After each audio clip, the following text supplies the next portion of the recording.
We are thrilled to have all of you here. I know that many of you have traveled hundreds or even thousands of miles to be with us today. We are very grateful to the U.S. Department of State for their generous grant, without which this event would not be possible. And also to our partners, the U.S. Embassy Warsaw, which has provided you with the morning one-on-one meetings, and also the Ministry of Science and Higher Education, which has extended its patronage to this unique event. The aim of this conference is to facilitate partnerships between Polish and American universities with an ultimate goal of increasing student mobility between Poland and the US. I hope that today's sessions will provide you with the tools necessary to do just that. International academic mobility is no less a priority for Poland than it is for the United States. However, this priority can only be successfully achieved through transnational partnerships and cooperation.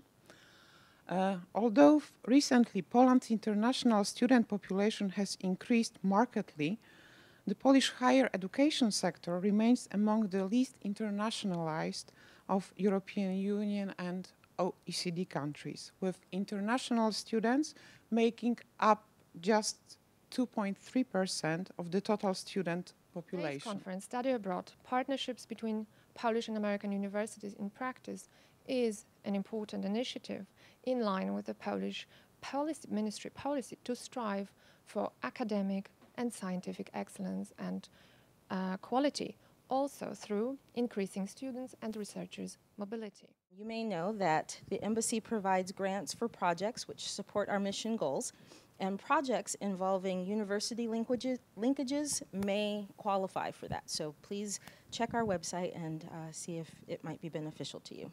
I hope that you have a great workshop today and that you benefit from this network and what this initiative is offering. USA, we tell them you have to find the right fit. What is the American university where you will do the best?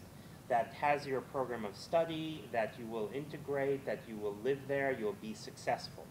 And it's the same advice to universities when finding a partnership. It has to be the right fit between your two institutions.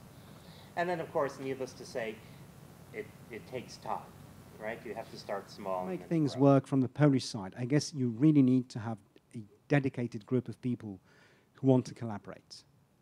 And so these people need to realize that there is a lot of effort to be put into collaboration with them, specifically American institutions, because they are pretty demanding partners, but also you can have enormous gains. Plus, my experience is that if the American partner sees that you're trying and that sees that you mean business and that you are serious, then they also commit themselves to adapt with circumstances, with change.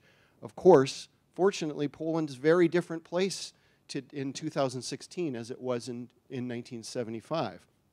Likewise, Grand Valley State University, which at the time was a small school with very small facilities in Grand Rapids, Michigan, was not the city it was today. Things adapt, circumstances change, so we had to adapt our relationship. First of all, you really cannot come out of the blue.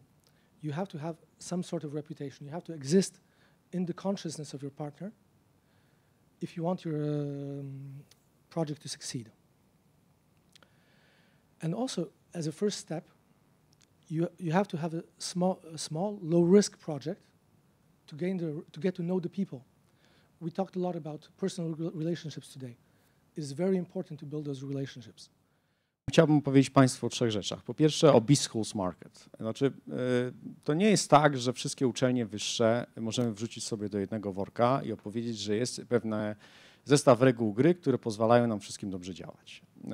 Ja nie będę się, broń Boże, wypowiadał w imieniu uczelni medycznych, ani w imieniu politechnik, instytutów badawczych związanych z lotnictwem. Ja powiem, jak wygląda, mówiąc wprost, rynek B-Schools, czyli szkół biznesowych. Szkół, które są związane wprost z kształceniem w obszarze management, economics, accounting, finance i tak dalej. No i teraz tak, spójrzmy sobie na ten obszar wiedzy i spójrzmy sobie na to, jak ten rynek wygląda? No więc ten rynek wygląda tak oczywiście, że